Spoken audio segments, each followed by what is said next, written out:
Hi everybody, welcome to Junk Drawer Art with Miss Riley. I am Miss Riley. We are here on, this is our 49th episode. Wow, we're almost to 50 of Junk Drawer Art.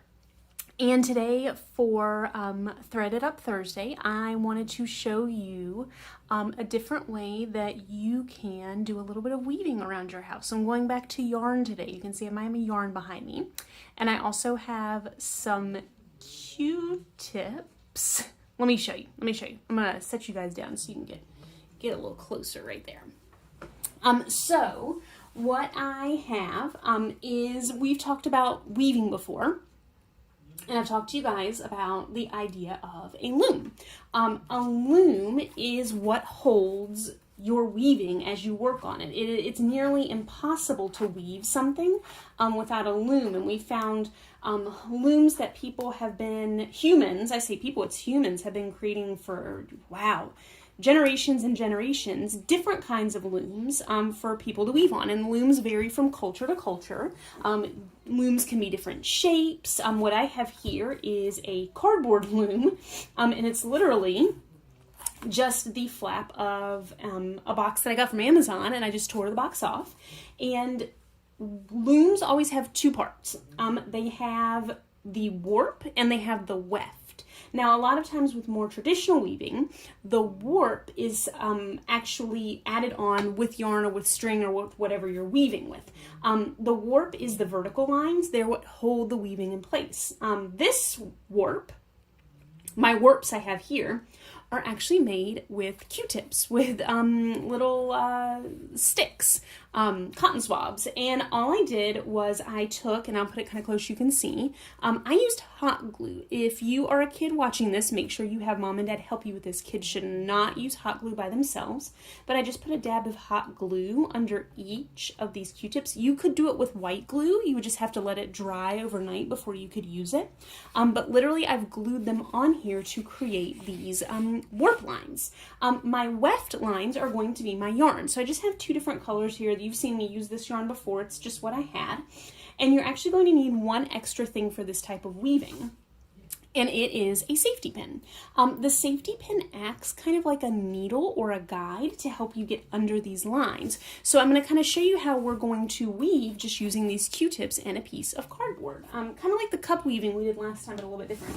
So I actually have something else. I have some markers, because the fun thing about this is before you start weaving, or after if you want to, you can actually take markers and you can color the tips of these just to make them look a little fancier. You could do different colors, you could do a pattern, you could color the sticks if you want to, but then the marker would really smear around because you're going to be rubbing over and under on it a lot, so it would probably get kind of messy. But I like to do this just to make it a little bit, make it stand out a little bit.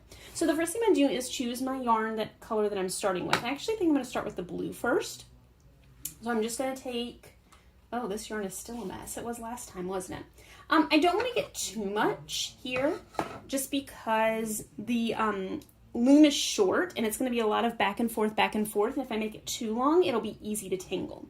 So the first thing I'm going to do is actually slip this underneath right there. So I've just put it underneath the bottom part at the bottom of one of my first Q-tips.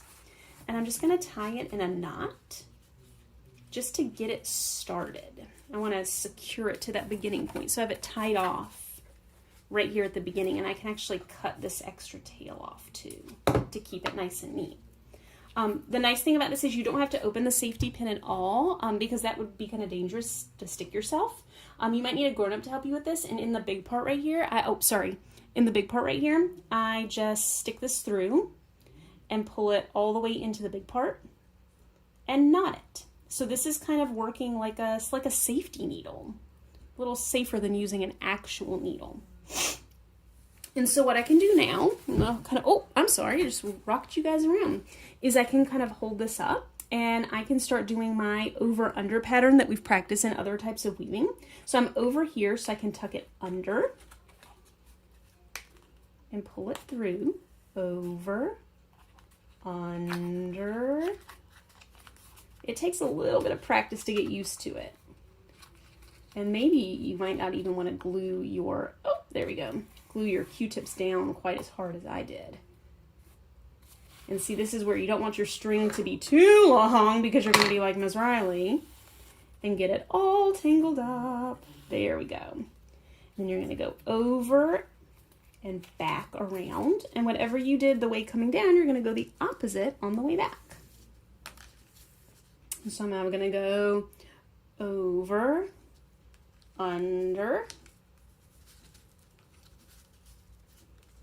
You might have to pry them up a little bit. Over, under, pull it through. Those of you who are in my 4th grade classes who are watching this, this is a lot like our beading project that we did.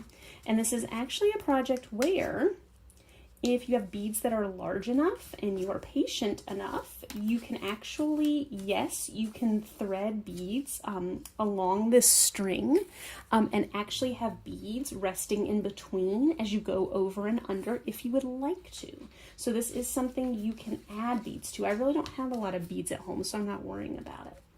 So I'm just going to go under, over, under, and then you just have to pull the extra through it. Make sure you pull the extra through after every line. And you'll start to see this really cool, like, pattern, this weaving start to build up here. I'm going to do one more line. And then I'm actually going to cut this off and show you how I would transition to another color. So I'm going to come... Oh, excuse me.